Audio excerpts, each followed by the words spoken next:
Can a 2,500-year-old mystery actually solve your modern problems? It's a pretty fascinating question, right? Because as we speak, there's this ancient, kind of mysterious text sitting dog-eared on the nightstands of Fortune 500 CEOs, billionaire investors, and literally Super Bowl winning coaches. Why? Well, because this text might just hold the ultimate secret to modern success, surviving chaos, and completely outmaneuvering your competition. So welcome to this explainer. Today, we're diving right into distilling a truly timeless framework found within one of the most influential treatises in human history, Sun Tzu's legendary manual, The Art of War. And specifically, we're going to zero in on a brilliant analytical tool right from its very first chapter, the 5 criteria for victory. Because honestly, if you can master how to assess these 5 specific elements, you can fundamentally change how you approach pretty much any challenge in your own life. Okay, let's look at our roadmap for today. First, we'll explore the mystery of Master Sun. Second, the 5 criteria for victory. Third, the reality of command. Fourth, ancient tactics in modern battles. And finally, strategy beyond the battlefield. Part 1, the mystery of Master Sun. Who exactly was this ancient tactician?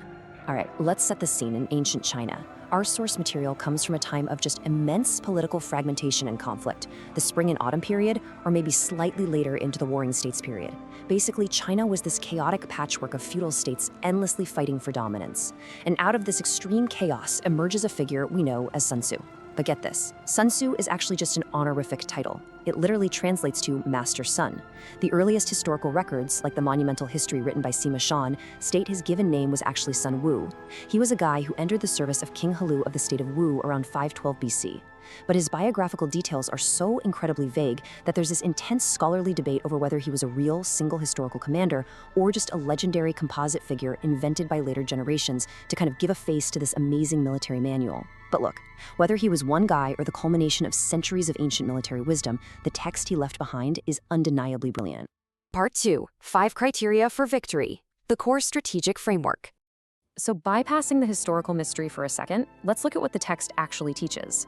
The very first chapter of the book states that war is a matter of life and death, the road to survival or ruin, and therefore it absolutely must be examined with the greatest care.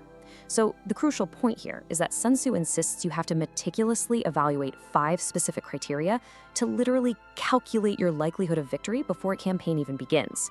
You can't just wing it. Those 5 criteria are Tao, climate, terrain, command, and regulation.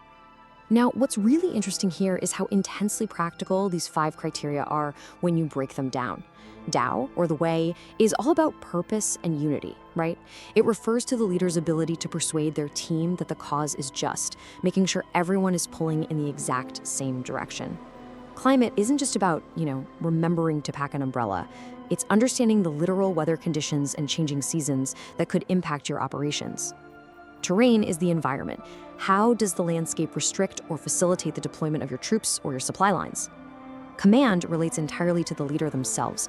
Do they have the ability to properly motivate, lead, and crucially, discipline their forces? And finally, regulation. This is the whole structure of the thing. The organization of the army, its logistics, the lines of communication, and that strict chain of command. Sun Tzu argues that by honestly assessing every single one of these 5 factors, you can figure out your chances of success before you make a single move. Part 3, the reality of command, where theory meets brutal practice. To prove Sun Tzu wasn't just some armchair philosopher jotting down theories on bamboo slips, ancient texts record this very famous, kind of wild anecdote where he demonstrated his grasp of command to King Helu. The king wanted a practical demonstration of these methods, so he handed Sun Tzu a seemingly impossible and frankly absurd task. He summoned 180 of his palace women, including his absolute favorite concubines, and ordered Sun Tzu to somehow drill them into a disciplined military unit. So Sun Tzu equips the women with armor and swords, divides them into 2 companies, and places the king's 2 absolute favorites as the company commanders. What followed was just a visceral lesson in leadership. Sun Tzu stands before the women and beats the drum signals for basic military maneuvers: advance, turn right, turn left, retreat. And the women's response?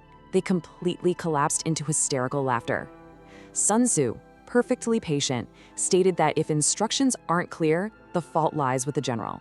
So he clarified the orders, made absolutely sure everyone understood the drum beats, and tried again. He struck the drums, and again. The women just responded with peals of laughter. But this time, Sun Tzu announced that since the orders were now crystal clear, the failure to obey was the fault of the officers.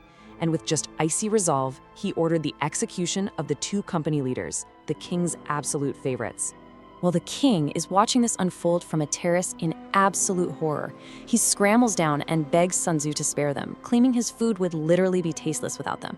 But Sun Tzu's response really cements his definition of command.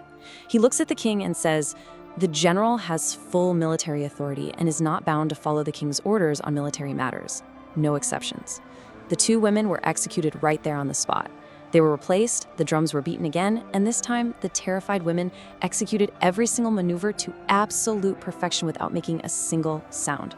Sun Tzu proved that true command and regulation require absolute, unflinching discipline, even and especially when it's uncomfortable. Part 4, Ancient Tactics, Modern Battles, from chariots to tanks. Let's track this timeline for a second, because seeing these exact same 5 criteria build across the centuries is just wild. Compiled around the 5th century BC, the text finally made its way to the West in 1772 through a French translation. Napoleon Bonaparte is highly likely to have read it, and we see Sun Tzu's criteria vividly at play in 1805 at Ulm, where Napoleon exploited terrain and marching speed to completely surround his enemy with almost no actual fighting. Fast forward to 1991, and US General Norman Schwarzkopf, who was a very vocal proponent of Sun Tzu, applied these precise concepts during the Gulf War, using rapid maneuvers and strict regulation to secure a swift victory with incredibly minimal casualties. And that brings us to this foundational, modern military concept, the indirect approach. Back in 1927, British military theorist Basil Liddell Hart was developing this theory as a direct response to the horrific, costly frontal assaults of World War I. He argued that you should defeat the enemy with swift maneuver and deception, striking at their nerve centers rather than just smashing into fortified lines. Well, upon finally reading an English translation of The Art of War, Liddell Hart was absolutely blown away. Imagine his surprise finding out that his cutting-edge, modern strategy for tanks and mechanized warfare perfectly mirrored the exact advice Master Sun had written down over 2 millennia earlier. Part 5, Strategy Beyond the Battlefield, Applying the Art of War Today. So ask yourself, how do you assess your own Tao, that shared purpose you have with your team, or your terrain, the actual market environment you're operating in? This brilliantly illustrates how seamlessly these concepts translate. We're just swapping ancient armies and chariots for modern corporations and sports teams. Ancient supply lines? That's just today's business logistics and global supply chains. The kings and generals of the spring and autumn period are the exact same archetypes as today's CEOs and head coaches. The context completely changes for sure, but those 5 core criteria for assessing victory, they remain absolutely identical. And look, this isn't just theoretical stuff. Modern disciples of Master Sun are literally everywhere. Brazilian football manager Luiz Felipe Scolari famously quoted Sun Tzu in his team talks to inspire Brazil to win the 2002 World Cup. Bill Belichick, the legendary general manager of the New England Patriots, cites Sun Tzu as a massive pillar of his coaching philosophy, leaning heavily into those concepts of command and strict regulation.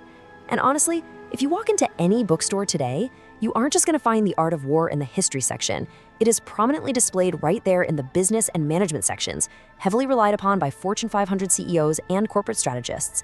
Mastering these 5 criteria works just as well on a football pitch or in a corporate boardroom as it ever did in the Yangtze River Delta. So what is the ultimate takeaway from this explainer? It's that Master Sun recognized a fundamental truth. Preparation and meticulous assessment are the ultimate keys to surviving chaos. Whether you are leading a rival state in ancient China, managing a complex global supply chain, or just navigating a really difficult career pivot, blindly charging forward is a guaranteed recipe for ruin. You have to systematically evaluate your Tao, your climate, your terrain, your command, and your regulation. Only through that really clear-eyed assessment can you actually find the path to victory. Which leaves us with one final, really fascinating thought to chew on. As technology advances at this absolute blinding speed, is a text like The Art of War hopelessly out of date in an age of satellites, AI, and drones? Or does it just prove that while our tools might change, human nature, leadership, and the fundamental rules of conflict never truly change at all? Honestly, it seems that ancient wisdom might just be the ultimate timeless technology.